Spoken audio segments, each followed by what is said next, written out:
Assalamualaikum warahmatullahi wabarakatuh. Di sini saya akan mempresentasikan dari mata kuliah Komunikasi Data dan Jaringan yang didosenkan oleh Bapak Ari Gunawan, S.com.mmsi. Perkenalkan, nama saya Rehan Majelani dari Fakultas FTKI atau Fakultas Teknologi Komunikasi dan Informatika dengan NPM 2170065163030.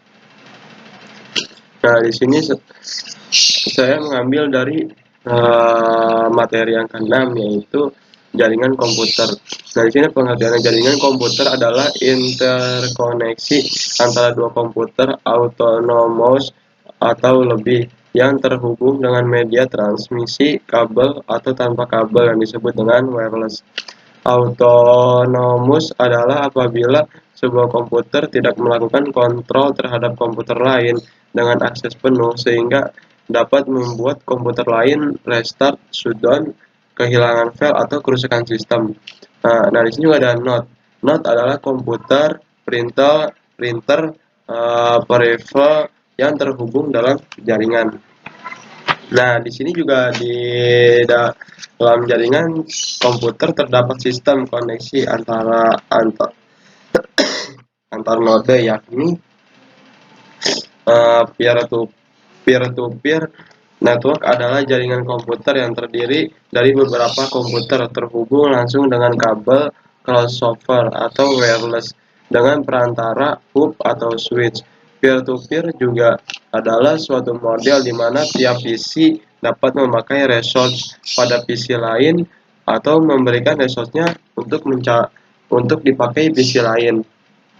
Nah, di sini juga ada kelebihannya. Kelebihan dari peer-to-peer ada implementasinya itu murah, terus mudah, tidak memerlukan software administrasi jaringan yang khusus, terus tidak memerlukan administrator jaringan. Nah, nggak cuma kelebihan, pasti di setiap sesuatu ada kekurangannya. Nah, di sini kekurangan jaringan peer-to-peer yaitu semakin banyak mesin yang di-sharing akan mempengaruhi kinerja komputer. Terus penggunaan komputer jaringan harus terlatih mengamankan komputer masing-masing. Yang kedua, jaringan tidak bisa terlalu besar, tidak bisa memperbesar jaringan, tingkat keamanan rendah. Terus tidak ada yang manajemen jaringan. Nah, di sini juga ada pengertian yang dimaksud dengan client server. Nah, di sini juga client server merupakan model jaringan yang menggunakan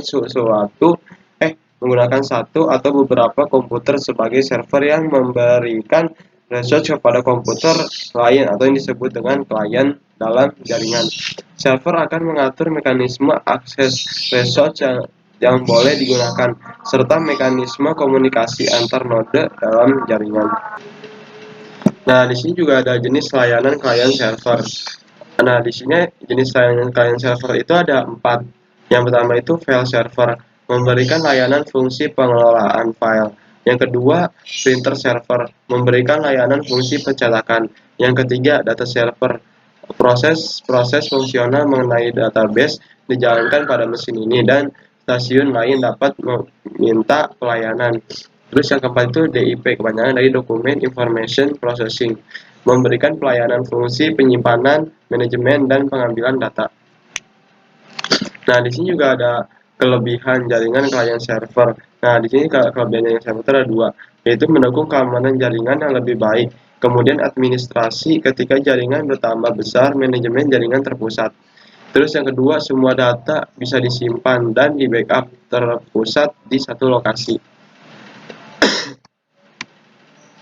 Nah, terus juga ada kekurangan dari jaringan client server. Nah, di kekurangan ini tuh terdapat ada 5 alasannya gitu. Yang pertama itu butuh administrator jaringan yang profesional. Yang kedua, butuh perangkat bagus untuk digunakan sebagai komputer server. Yang ketiga, butuh software tool operasional untuk mempermudah manajemen jaringan. Yang keempat, anggaran untuk manajemen jaringan menjadi besar. Yang kelima, bila server down, semua data dan resource di server tidak bisa diakses. Nah, di sini juga ada di sini juga saya akan menjelaskan jaringan komputer dan sistem terdistribusi. Nah, di sini apa sih jaringan komputer dan terdistribusi itu? Jadi persamaan keduanya merupakan sekumpulan komputer yang saling terkoneksi dengan media transmisi yang relatif tidak jauh berbeda. Eh, Sama-sama harus memindahkan file perbedaan utama antara jaringan komputer dan sistem terdistribusi terletak pada perangkat lunaknya, khususnya sistem operasi, bukan pada perangkat kerasnya, karena perangkat lunaklah yang menentukan tingkat keterampilan dan transparasi jaringan yang bersangkutan. Terima kasih dari presentasi saya. Bila ada kesalahan, mohon dimaafkan. Bila ada kebedaan, wassalamualaikum warahmatullahi wabarakatuh.